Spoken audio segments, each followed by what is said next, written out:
noches. El video que estaba haciendo en este momento es en referencia al tema 2 del programa de estudio concerniente a los principios constitucionales del derecho procesal penal. Podemos establecer que en el derecho procesal penal tenemos lo que es la dignidad humana, que está establecido en el artículo 10 del Código Procesal Penal, así como también en la Constitución Dominicana, que establece que toda persona tiene derecho a que se respete su dignidad personal y su integridad física, psíquica y moral, y que nadie puede ser sometido a torturas ni a tratos crueles, inhumanos o denigrantes. En el artículo 38 de la Constitución Dominicana establece que el Estado se fundamenta en el respeto de la dignidad de la persona y se organiza para protección real y efectiva de los derechos fundamentales que le son inherentes a la dignidad del ser humano. Es sagrada, innata e inviolable. Su respeto y protección constituyen una responsabilidad esencial de los poderes públicos. Continuamos con la supremacía de la Constitución. Esta está establecida en el artículo 6 de la Constitución Dominicana, en la cual se establece que todas las personas y los órganos que ejercen potestades públicas están sujetos a la Constitución, norma suprema y fundamento del ordenamiento jurídico del Estado. Dice también que son nulos de pleno derecho toda ley, decreto, resolución, reglamento o acto contrario a esta Constitución. En cuanto al estado de inocencia, que se encuentra establecido en el artículo 14 del Código Procesal Penal, establece que toda persona se presume inocente y debe ser tratada como tal, tanto una a la acusación destruir dicha presunción. En la aplicación de la ley penal son inadmisibles las presunciones de culpabilidad. ¿Qué quiere decir esto? Que nadie puede ser condenado a ser culpable sin antes hacerle el debido proceso. Por eso es que todos somos inocentes hasta tanto se demuestre lo contrario. Continuamos con lo que es la irretroactividad de la ley, contemplado en el artículo 110 de la Constitución Dominicana, la cual establece que la ley solo dispone y se aplica para lo porvenir. No tiene efecto retroactivo sino cuando sea favorable al que esté sub judice o cumpliendo una condena. En ningún caso los poderes políticos o la ley podrán afectar o alternar la seguridad jurídica derivada de situaciones establecidas conforme a una legislación anterior. ¿Qué quiere decir esto? Que una persona que se encuentre sub judice o cumpliendo condena y ha existido un cambio en una ley o una norma, este cambio no puede afectar a esta persona que ya se encuentra cumpliendo condena, sino a toda persona o a todo imputado que posterior a esta norma, a esta nueva ley, sí se encontrará cumpliendo la condena. En cuanto al derecho de defensa, se encuentra establecido en el artículo 18 del Código Procesal Penal, el cual establece que todo imputado tiene derecho irrenunciable a defenderse personalmente y a ser asistido por un defensor de su elección. Si no lo hace, el Estado le designa uno. El imputado puede comunicarse libre y privadamente con su defensor desde el inicio de los actos de procedimiento y siempre con anterioridad a la primera declaración sobre el hecho. El defensor debe estar presente durante la declaración del imputado. El Estado tiene la obligación de proporcionar un intérprete al imputado para que le asista en todos los actos necesarios para su defensa. Si éste muestra incomprensión o poco dominio del idioma español. Aquí podemos ver también que el derecho a la defensa, el Estado dominicano, no solo a nuestros nacionales dominicanos, sino también que un extranjero puede estar en un estado sub judice y el Estado Dominicano, como lo establece el artículo 18, está obligado a proporcionar a esa persona, a ese intérprete, para que el imputado pueda entender de una manera clara y precisa de los cargos que se le imputan. En cuanto a la inviolabilidad del domicilio, el artículo 44, numeral primero de la Constitución establece lo siguiente: que el hogar, el domicilio y todo recinto privado de la persona son inviolables, salvo en los casos que sean ordenados de conformidad con la ley por autoridad judicial competente o en caso de flagrante delito. ¿Qué quiere dejar dicho esto? Que el domicilio es sagrado y ninguna persona tiene derecho a penetrar o a violar su derecho, salvo en los casos que sea ordenado por autoridad judicial competente. En cuanto a la oralidad en el juicio, esto podemos encontrarlo tanto en el artículo 311 del Código Procesal como en el artículo 4, el artículo 3. El artículo 311 sobre la oralidad establece que el juicio es oral, la práctica de las pruebas y en general toda intervención de quienes participen en él se realiza de modo oral. Durante su desarrollo, las resoluciones son dictadas, fundamentadas y explicadas verbalmente por el tribunal y velan como notificación a las partes presentes o representadas desde el pronunciamiento, lo que se hace constar en el acta del juicio. Quienes no puedan hablar o no puedan hacerlo de manera comprensible en español, formulan sus preguntas, observaciones y respuestas por escrito o por medio de un intérprete, o interpretaciones y respuestas por escrito,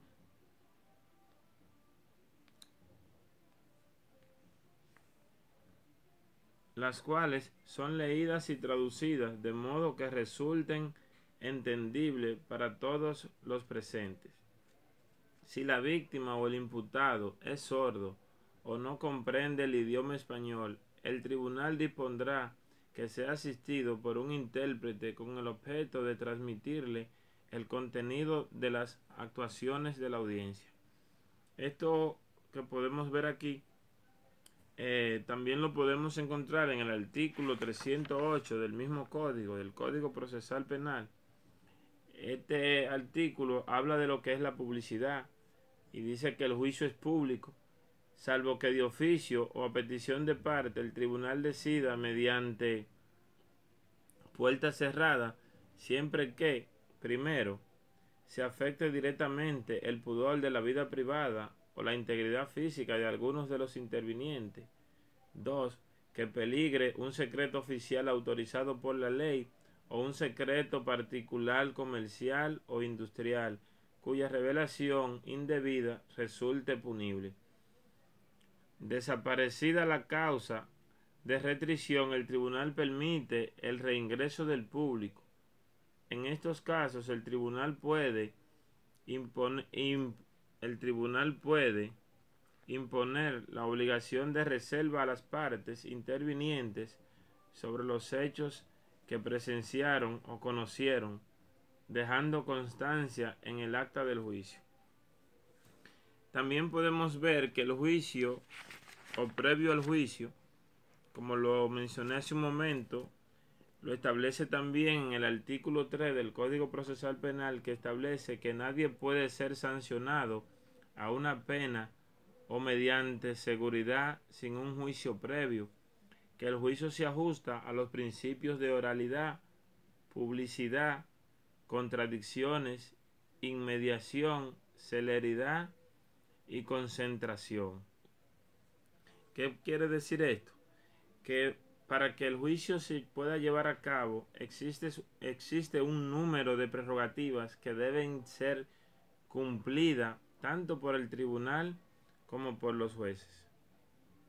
En cuanto a la motivación de la decisión, el artículo 24 del Código Procesal Penal establece muy claramente que los jueces están obligados a motivar el hecho y derecho sus decisiones mediante una clara y precisa indicación de la fundamentación, la simple relación de los documentos del procedimiento o la mención de los requerimientos de las partes o de las fórmulas genéricas no reemplaza en ningún caso a la motivación. El incumplimiento de esta garantía es motivo de impugnación de la decisión conforme lo previsto en este código, sin perjuicio de las demás sanciones a que hubiere lugar.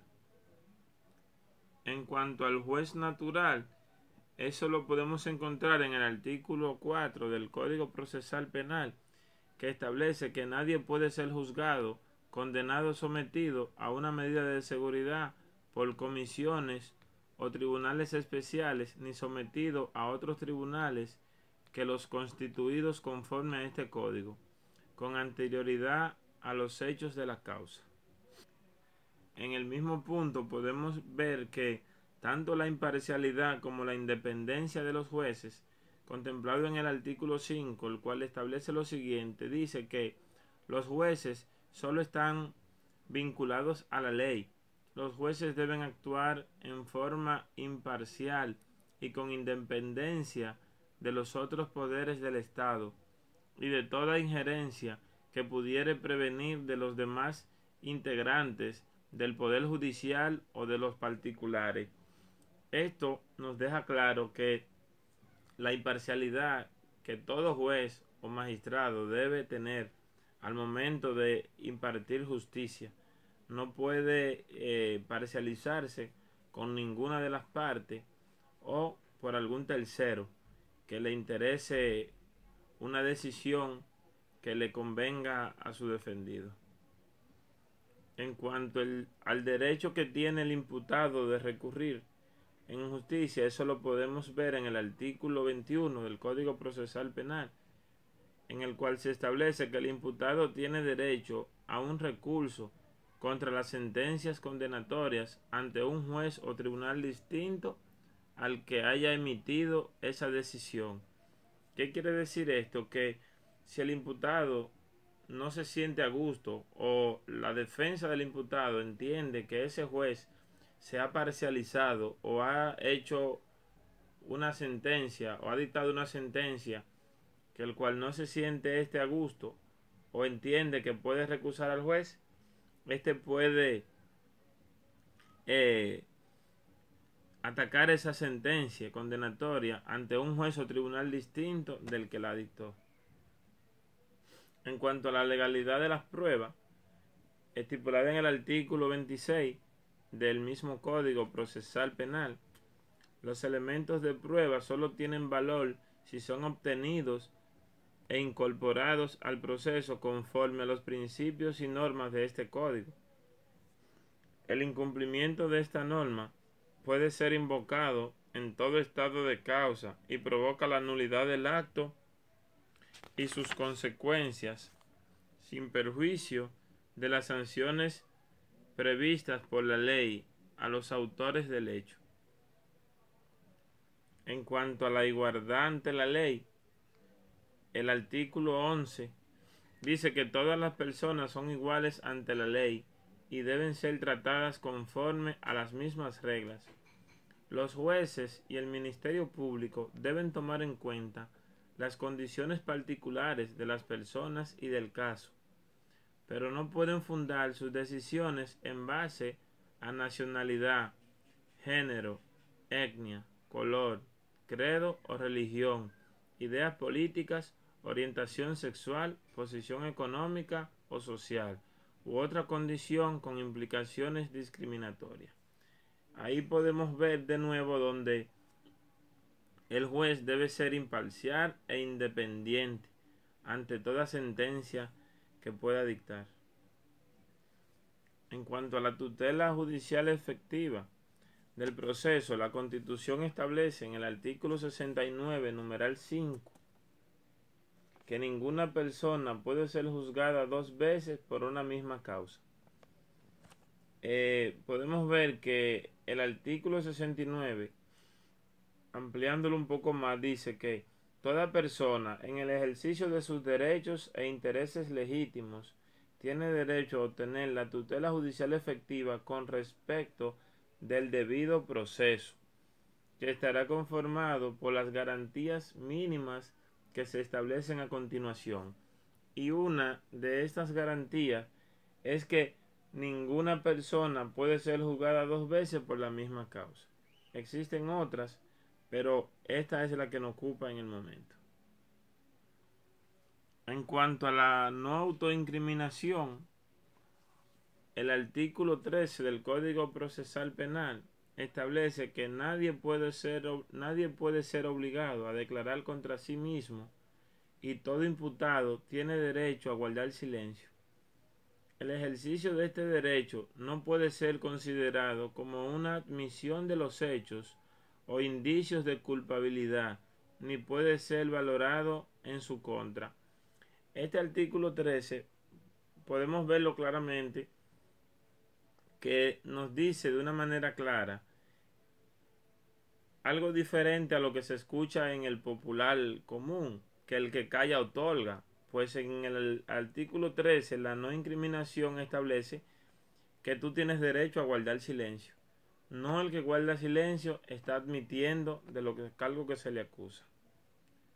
Y ya a modo de resumen, la primacía de la Constitución, como lo establece, dice que los tribunales, al aplicar la ley, garantizan la vigencia efectiva de la Constitución de la República Dominicana, de los tratados internacionales y sus interpretaciones por los órganos jurisdiccionales creados por esto, cuyas normas y principios son de aplicación directa e inmediata en los casos sometidos a su jurisdicción y prevalecen siempre sobre la ley. La inobservancia de una norma de garantía judicial establecida en favor del imputado no puede ser invocada en su perjuicio. ¿Qué quiere decir esto? Que nuestra Constitución, al igual que otras leyes, está diseñada para la aplicación justa y correcta. Y sobre la Constitución no existe ley, no existe norma, no existe reglamento o decreto que esté por encima de ella. Y que todo se realiza bajo el debido proceso para poder hacer una tutela judicial efectiva para la defensa de todos los nacionales de un país o estado. Gracias.